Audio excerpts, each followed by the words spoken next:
عليكم غاشي بنيكير وقبيل المجاورة ببشتو كيما جينا في جولة مع الأخ السعودي لعند السي بوجمع الجنفي اللي هو فاميلتي وتحية ليه بزاف بزاف وتحية لبنيكيل فين ما كانوا كيما شفتوا بوجمع الجنفي دار واحد الخطوة زوينة صراحة اللي عجبتني في بنيكيل ما بقاوش معتمدين غير على الدغمة والغنم بوجمع الجنفي كيما جينا شفنا عنده تبارك الله هو ديال الزيتون هنايا لأن عاود زاد الزراعة وهذا الشيء كيفرح باش بنيكيل ما يبقاوش دايرين غير على الغنم لأن نضرب الجفاف فهم حتى الزراعة زيد واحد الحاجة اللي زايدها عند دار آخر السي بوجمع عطينا شي هاد فوقات هاد الزيتون وهاد الشيء هذا السي عصام، شكرا على هاد القناة، وشكرا على السي محمد اللي جبتو لنا، ومرحبا به في الضيافة دياله.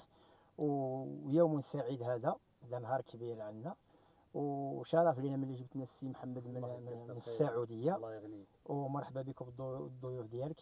الله يعطيك الخير السي هذا الشيء هذا كنا كما تعرف السي عصام، كنا ناس رحال كنتنقلوا من مكان الى اخر.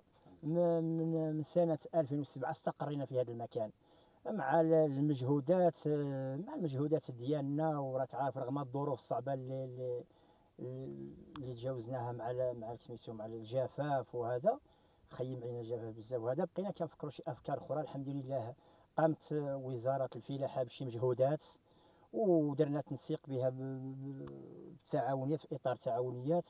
قامت دارت لنا وزاره الفلاحه هاد الحواسي هادو.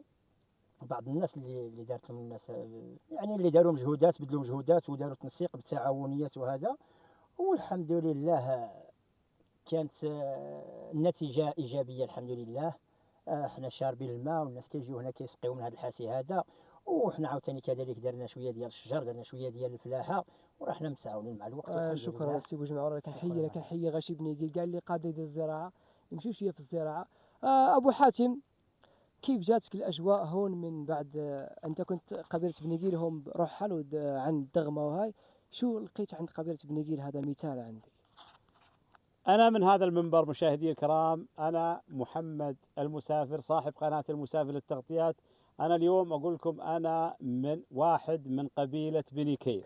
مرحبا يا صديقي. والله وشرف كبير لي. مرحبا. والله يا جماعة الخير، أنا من جيت إلى هذه المنطقة وعند القبيلة الكريمة، أنا عد نفسي عند أهلي وناسي، قابلونا بالكرم، قابلونا بالأجواء الجميلة، الهدوء التام، المنطقة اللي تفكر تزورها مرة وثنتين وثلاث وأكثر. فشكرا بنيكيل، وشكرا الأستاذ أبو جمعة. شكرا. قبيلة ولاد جابر في بنيكيل. شكرا. شكرا حبيبي.